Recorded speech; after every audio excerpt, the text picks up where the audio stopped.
Well, hey everybody, Wes McDonald here and Kenneth Edmonds, and welcome to episode 14 of Flyway World. And today you'll notice that the title is Random Chat. And Ken, you're actually in a random place now. We'll get to that in 1 second. But certainly for everyone that tuned in today, remember, we always like comments and questions. And today, because it's Random Chat, you can send us a question or a message about anything. I don't care what it is. Did you get a new dog? Are you moving? I'll get to that in a minute for myself. Are you in Mexico, maybe? You could be in any one of those places, right? Yeah. So let us know where you are.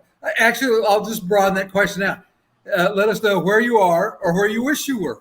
Yes. You might want to be somewhere other than sitting in your office, if that's where well, because this is Random Chat today, and we'll get to why it's Random Chat in a minute, but I'm going to pull up Mexico, as we mentioned. We love to hear where people are tuning in from and where they're watching from. And today, Ken, where are you broadcasting from?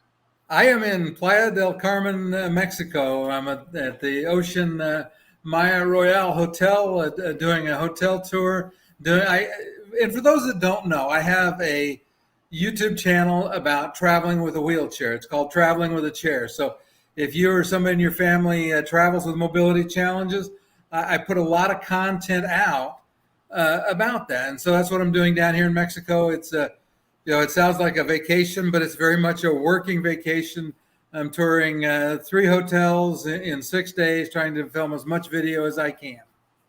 Well, that's amazing. And I love talking to you about that before we started the show, and just your level of commitment to no matter what. Here it is Wednesday at 11 o'clock Eastern, 10 Central, and you're on. So that's, I wish I was with you, but But that kind of brings me to another random thing, and I'm going to bounce around here. So backcountry getaway. And part of the reason that today's actually a random show, I mean, Ken and I have both been extremely busy. I was actually off grid for quite a while. And Ken, you said you emailed me earlier in the week to find out why I wasn't there on Monday. Yeah, I forget stuff. You get old. And I literally couldn't, I couldn't even respond to you because I was backcountry. I'll show everyone a little picture here of where we are. I do see a comment coming up. Oh, look, we got Paul is in from Harrison Hot Springs, BC. I love that place. Yeah, I've spent quite a number of times there, Paul. My family and I actually lived in Vancouver, BC for quite a while, and also in Banff for a couple of years. So we've spent some time there. That is an amazing place. So thanks for sharing that, Paul. And what you can see in the... I want to chime in because you're talking about Vancouver. Vancouver is probably my favorite place to sail from on a cruise because I love the cruise. I love Alaska. So, if I have a choice, Vancouver is the port that I sail out of. Yeah, it really is an incredible place. And I can remember living there. The place they have where the cruise ships all, more and everything else. People spend lots of time there, just even the locals, right? It's not just people that are cruising. It's such a beautiful facility.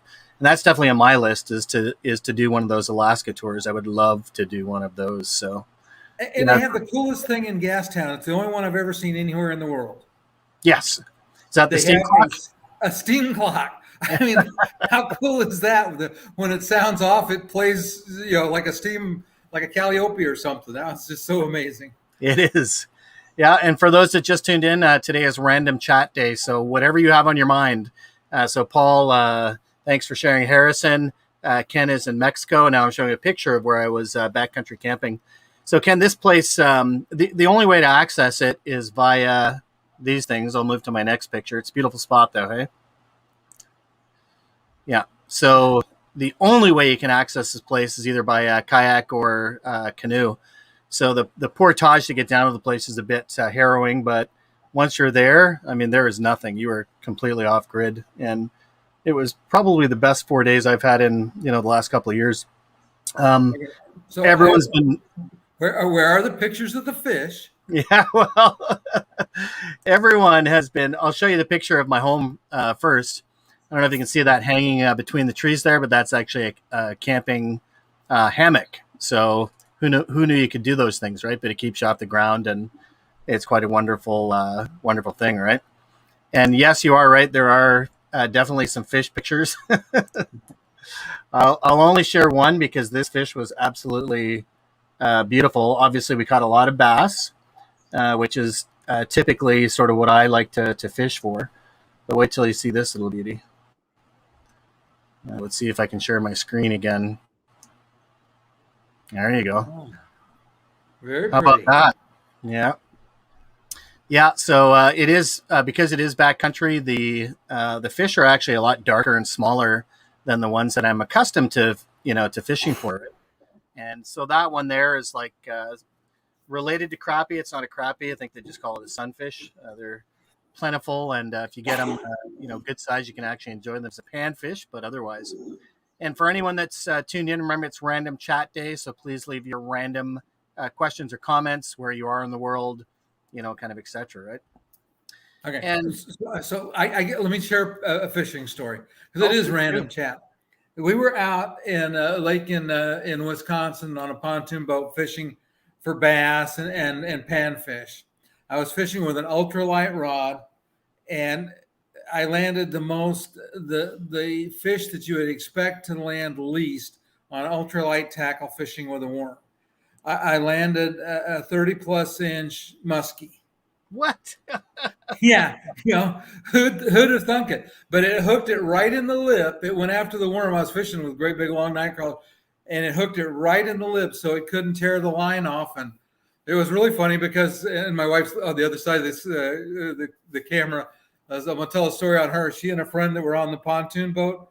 For those of you that know muskie, lots of teeth, and Yep. and she and the friend were both standing on the cushions on the pontoon boat, on the couches on the pontoon boat, so they can get that off the ship.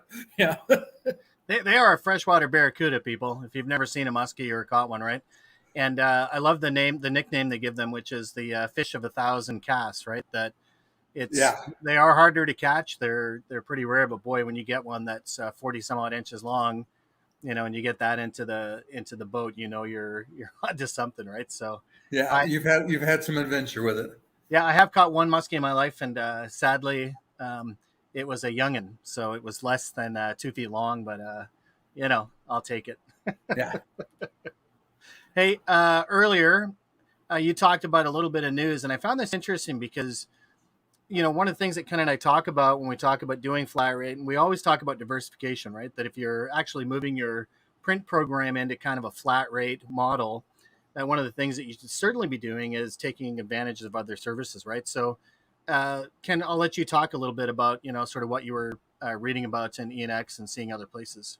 Yeah. Well, when I'm flying, that's my time to catch up on reading. So I had some back issues of Enx Magazine, and it was really interesting because in like 3 issues in a row in Enx, they talked a lot about the M&A splurge that's been going on.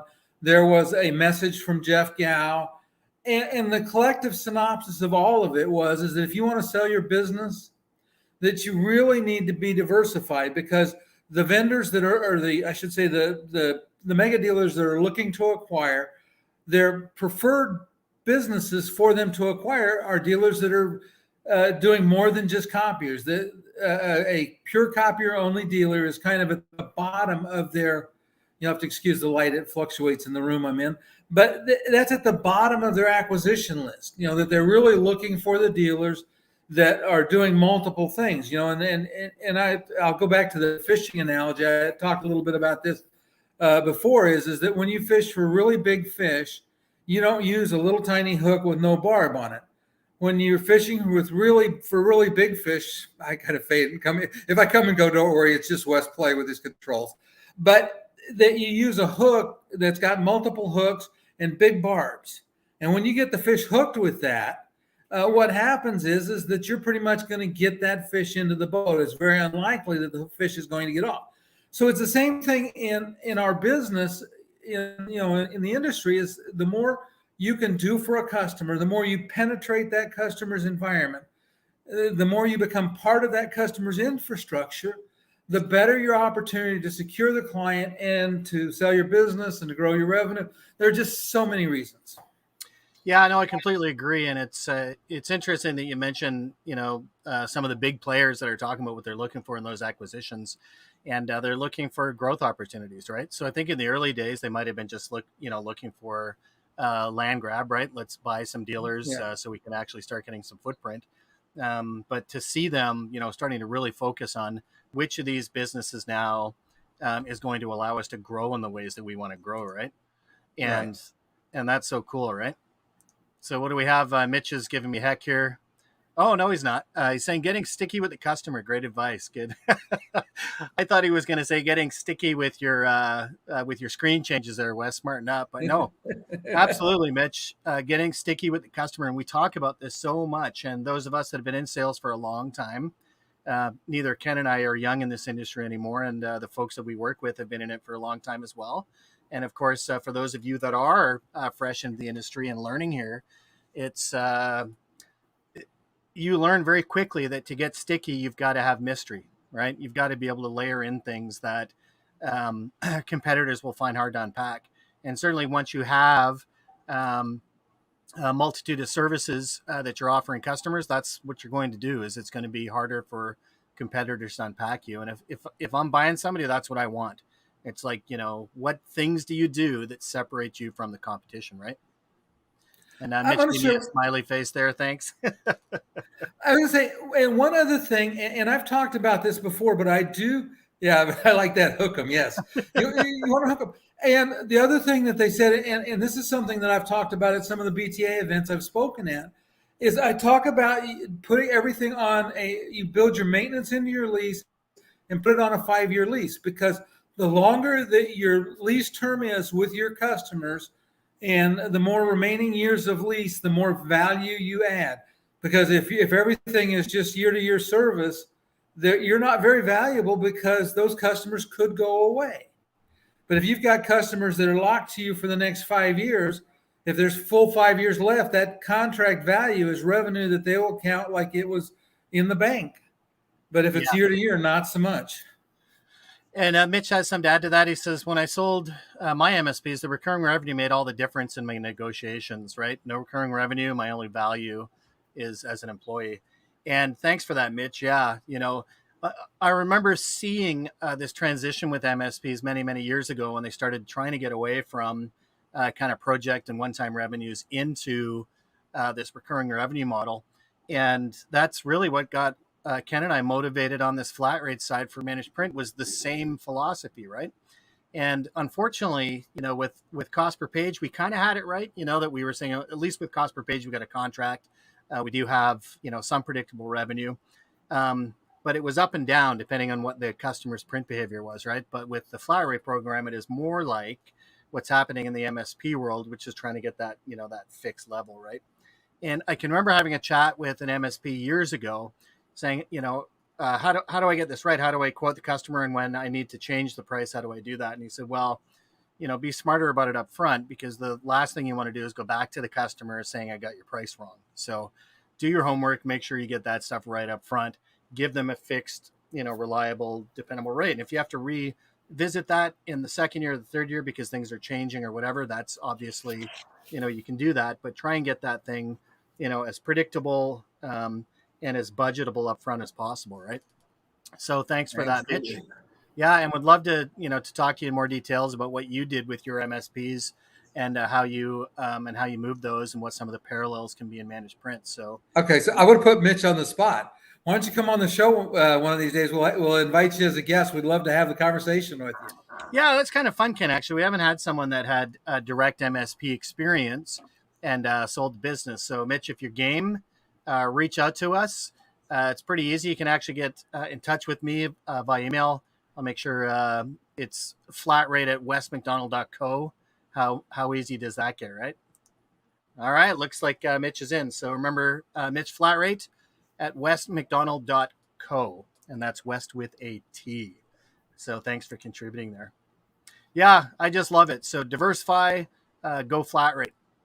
All right. I'm going to move into another random thought here.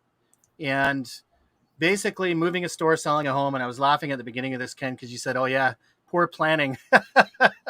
And these are things that I can tell all my friends out there, don't ever try and do these things, right? But and actually, in this case, although I'm not the most forward-thinking person in the world sometimes in my personal life, that we were actually given two opportunities. One, a location that we were looking at in a neighboring town, which is much more, beachy and everything else. And for those that don't realize, my wife and I also have a retail business. She does phenomenal giftware with a beachy and boho theme. So you can actually check out cq4u.com if you want to see what she does. But this location, we've been looking for years, and finally the space came up, and we literally had less than 2 months to make up our mind and grab it, and so we did. The other thing that's happening right now, Ken, you know that we have a lakefront property, right? And Right. the market is extremely hot right now. So looking forward to comments from anyone if they've recently sold or looking to sell. But lakefront properties right now are just off the charts. And If you want a lakefront house, talk to West. right here, people. And Kevin Morris, if you're watching this, I apologize because I know we do our bass fishing trip here every year. And next year, that's not going to happen. So, Kevin, I am so sorry. And Barney Kister, if you're out there, sorry, we'll not be doing that trip up here, but we'll figure out another place. But it is so hot right now, and the market is starting to soften ever so slightly, right? So we're definitely, we got to do it now. It's just the way it is. So moving a store, selling a home, don't recommend it. But that's kind of what's moving my world right now. So when you see a random chat day like today, then you'll understand kind of why. And speaking of more random stuff, it was kind of fun, Ken. I saw your interview that you did with Earl Everson. We've had him on the show before, speaking about his Flyway program. But in your own world, you did an interview with him, sort of about how he's using LinkedIn, how he sells, using social. And I had the same experience with Janet Shins for an interview that I did for another program. And maybe I'll just get you to talk a little bit about your conversation with Earl, because he really has nailed this whole social selling he's a master at it. Yeah, it was really funny. Part of my reason I invited, and for those that don't know, I have a business channel and a business chat every Tuesday. What time to do it? At 2 o'clock Eastern. I had to think about it because I've been working on Central Time right now, but 2 o'clock Eastern. And, I invite a variety of people. Like yesterday, I had a ghostwriter on, and he talked about some of the reasons that a book is valuable to executives and to businesses and brands. And so we talked about it. But I had the week before, I had Earl on. And one of the things that Earl is the master of, and if you haven't seen Earl on LinkedIn, you must not be connected to anybody in the copier business, because Earl is live on LinkedIn more than anybody I've ever seen. And in fact, it was because of Earl that kind of made me think about it. In our venture here on LinkedIn about moving my podcast from a pre-recorded to a live show on LinkedIn. And it was interesting because I invited him on, and I had such a great conversation. We talked about branding. We talked about the impact of LinkedIn. And if you're a business leader, you think about where are your customers spending your time, or your prospects, the people you want to reach out. And if you're in business, a lot of them are the people you want are on LinkedIn. And so we talked about why LinkedIn and why live on LinkedIn, whether it's a scripted live, because Earl does scripted live events, but he also just off the cuff goes live. Something will happen. In fact, either the day before or the day after, I think it was the day after I interviewed him last week, he went, I'll call it a mild rant, but a salesperson had called him and had abs. There's Earl. You can find him. Just search Earl Everson. He's easy to find on LinkedIn, and you'll find his pictures and his lives. But he was talking about this sales rep. He was looking at a project, and a sales rep called him and started wanting to know how much money he wanted to spend. This sales rep had not done any of his homework. And I get this on LinkedIn a lot. And so if you market on LinkedIn, let me talk about that for a second, Sure. Don't just automatically throw a pitch at somebody. You connect with me, you throw a pitch at me. If you don't know anything about my company, first of all, 90% of the pitches I get are for things that are of absolutely no value to me. And usually I will, suggest to people that they do their homework. Sometimes I just put them in ignore. But don't make the first thing that you do, and when you connect with somebody, is pitch to them. Chat with them, read about them, learn about them. And that was what Earl was ranting about. Is this guy, hadn't even looked at the information available about his company. He was trying to start selling. He wanted to know what his budget was. So I'm not telling you my budget. What you need to do is figure out what you can do to help me and tell me how. Right. And then we can talk about budget. See if there's a reason to discuss money, because until I'm convinced you have something for me, you're wasting both of our times. Yeah. Anyway, so it was kind of funny. But so Earl does this, but he's very effective. He gets a lot of attention. He gets people. And it's funny because he, besides having elite, he's starting to get people asking him to help them brand themselves, and getting people wanting to consult with him and learn from him on about how to use LinkedIn and to do some marketing and things like that. So I had a lot of fun with Earl. He's a great guy. He's just a fun guy to talk to. He really is. And, I had the same experience with Janet Chin's, and you can see here, if you go to Tiger Paw and look through either their videos or podcasts or whatever, right? Social Selling Like a Jedi Master. Janet is one of the coolest people I've ever met. And she is incredible giving advice on how to use LinkedIn, right? So if you do get a chance, you can check her out. I've actually got her up on the LinkedIn page here as well. And make sure that you do reach out to her, right? But, I do a lot of interviews, Ken, and sometimes you get some gold nuggets, but this one was pure gold, right? So a lot of the things that you were talking about that Earl does, she does as well, and teaches people how to do that. And the advice in that podcast and the video on TigerTube we did are both incredibly filled with things. I learned a lot. And Ken, I'm pretty active on social media, myself. Yep. And as we tell people, honestly, like most of what we do with Flat Rate, our sales and stuff come from what we do on social as well, right? It's like, we know it works, but I learned a ton of things from Janet as well in that interview. So if you get a chance, check it out. Like I said, you can visit the Tiger Paw page to get that interview. And Ken, if you visit his page, you can get contact details for the interview that he did with Earl Everson. But if you're not social selling, honestly, this day and age, I know some people say it's not for me. What does it do? Like, I don't believe in it, right? You'd better start. Yeah, and I got another cool guy, and you know Rick as well. I got Rick Lambert coming up on the show. Yeah, and the next couple of weeks. I don't remember exactly how far out it is, but and that's my goal. Is I find people that are fun to talk to, that are interesting. Everybody that I have on the show, somebody I've chatted with beforehand. To make sure that I'm going to enjoy talking to them, and that they add value to the people that show up, because it's amazing what you can learn. I learned so much from listening to people's interviews, and the value that they share, the value they give. Yes, I love this. A Facebook user, I'm not sure who it is. On Facebook, we don't necessarily always see the name attached to it, so let us know you are. But yes, you're right. These darn Canadians. Yeah. Between myself and obviously who can, there's quite a few of us, right? Another guy I deal with quite a bit, Brian Stevenson, Footprint NPS. Howdy, Brian, if you're out there. Certainly the software on the managed print side has been dominated by Canadian inventors, right? So yeah. I don't know what to tell you. We're not going anywhere. We're infused into this channel like nobody's business. So yeah, darn Canadians, eh? All right.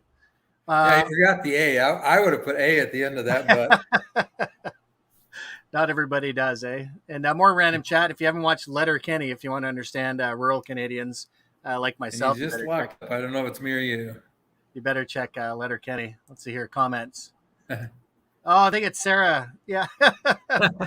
Hey, Sarah, how are you? Good to see you on the show.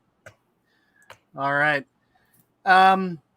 I'm going to bring up MPSA award winners now. We have them. So for anyone that is an MPSA member or not, you'll see these awards come out every year. And there are different categories for excellence in managed print. One we have is Best MPS Software Provider. The second is Best Independent MPS Provider.